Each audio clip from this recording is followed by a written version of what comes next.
قوم بنی اسرائیل صحرا میں بے چین ہے۔ حضرت موسیٰ علیہ السلام موجود نہیں۔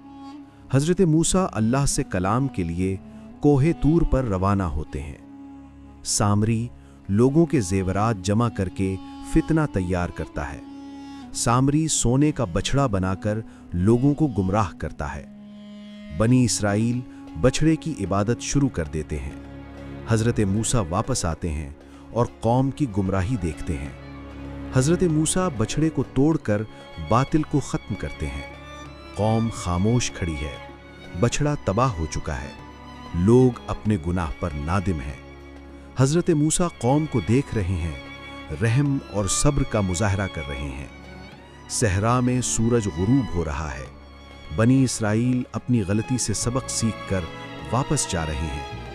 حضرت موسیٰ پیچھے رہ کر انہیں قیادت دے رہے ہیں۔